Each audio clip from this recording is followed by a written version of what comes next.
Hello दोस्तों, हमारी आज की कहानी है पत्नी ने मारा पति को थप्पड़, पति को हुआ अफसोस। कहानी पसंद आए तो हमारे चैनल को सब्सक्राइब जरूर करना।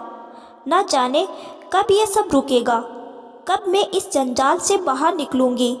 ना जाने मेरी किस्मत में क्या लिखा है, कब तक सबसे छुपाऊं।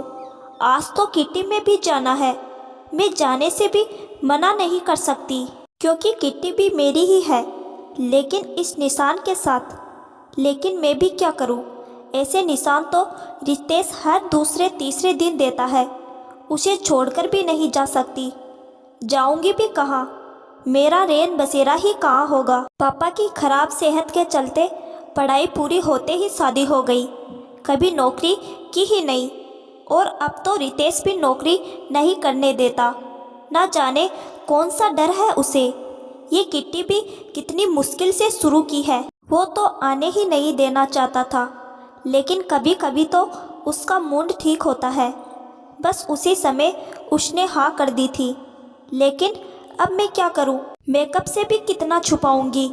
आँख के पास इस निशान पर ज़्यादा मेकअप लग भी नहीं पाएगा। सुबह रश्मि उठकर आईने के सामने आई तो आँख के पास निशान देखकर रात को रितेश ने जो दर्द दिया था वो याद आ गया। उस चोट से ज़्यादा दर्द तो दिल को मिले दर्द का एहसास था, जो दिल से नहीं जा रहा था और जिसकी कोई दवा भी ना थी। शाम को दर्द भरे दिल के साथ रश्मि किट्टी में पहुंची। किसी तरह मेकअप से उस निशान को हल्का किया था। दिल में दर्द था तो चेहरा भी बुझा हुआ ही था। सभी सहेलियां इकट्ठा हुई तो हाय हेलो के बाद उनका ध्यान रश्मि की तरफ गया। वो बुझी बुझी सी दिख रही थी। अरे रश्मि, ये तुम्हारे आंखें क्यों सूज रही है? आखिर एक सहेली ने पूछ ही लिया। जिस सवाल से वो बचना चाह रही थी वही सवाल सामने आ गया। हाँ, और तुम्हारी आंख के पास नीला निशान भी है, कोई चोट लग गई है क्या? रश्मि को जैसे उसका जवाब मिल गया। हाँ, वो छोटा बेटा मेरे पास बैठा रॉकेट से खेल रहा था। जाने उसने कैसे रॉकेट घुमाया कि वो मेरी आँख के पास आ लगा। बस वही दर्द कर रहा है। अब बच्चे को क्या कहती? रश्मि की आँख से आंसू निकलने को तैयार थे। आखिर पति की गलती बच्चों पर डाल दी। सारी सहेलियाँ उससे सिंपैथी दिखा रही थी, कोई चोट पर लगाने का मलहम बता रही थी, लेकिन ये तो वही जानती थी कि उसके दिल की चोट का कोई मलहम नहीं है। भारी मन से किट्टी खत्म हुई। सब सहेलियां वहां से चली गई, लेकिन कविता उसके साथ रुकी थी, सारा सामान समेटने और बिल पेमेंट के लिए। कविता उसकी बेस्ट फ्रेंड थी। देख रश्मि, बात चाहे कुछ भी हो, कितनी भी तेरी गलती हो, लेकिन एक आदमी को कोई हक नहीं है कि वो अपनी पत्नी पर इस तरह हाथ उठाए। तो झूठ बोलकर सच्चाई को नहीं छुपा सकती। सब समझते हैं, कोई ज़्यादा नहीं पूछता। अक्सर हर घर में होता है, हर घर की कहानी है, लेकिन आज औरतें इतना सक्षम हो गई है कि कोई उन पर हाथ नहीं उठा सकता। अपने हक के लिए लड़ने लगी है।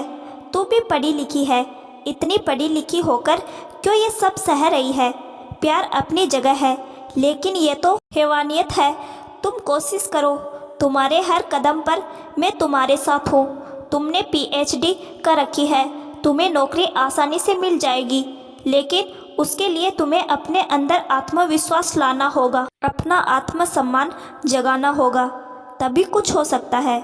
वैसे तो तेरी मर्जी है कि तू कैसी जिंदगी चुनती है, लेकिन फिर भी मैं यही कहूँगी कि अपने आत्मसम्मान को गिराकर जीने का कोई फ़ायदा नहीं। कविता की बातों ने रश्मि के दिमाग पर चोट की। उसी दिन रश्मि ने घर जाकर अपने लिए नौकरी तलाश करनी शुरू कर दी। जिस दिन उसको नौकरी का ऑफर मिला, उसने रितेश के सामने रख दिया। तुम्हारी हिम्मत कैसे हुई? मैंने तुम्हें मना किया था, बहुत चली तुम्हारे इशारों पर। बस अब बहुत हुआ, मैं नौकरी करूँगी और आत्मसम्मान से जीऊँगी। अगर तुम मेरे साथ नहीं रहना चाहते तो तलाक के कागज बनवा लेना, मैं साइन कर दूंगी। तुम्हारे अत्याचारों की वजह से ही ये दिन आया है। अगर तुम प्यार से रहते तो मैंने तो तुम पर अपना सर्वस्व न्यौछावर कर ही दिया था, लेकिन तुम ही उसका सम्मान ना कर पाए। कहकर रश्मि अपना पर्स उठाकर चल दी। रितेश समझ गया था कि आज उसे वो नहीं रोक सकता। सही में उसने पत्नी का विश्वास और प्यार दोनों खो दिए थे। कहानी अच्छी लगे तो लाइक और कमेंट्स जरूर करें।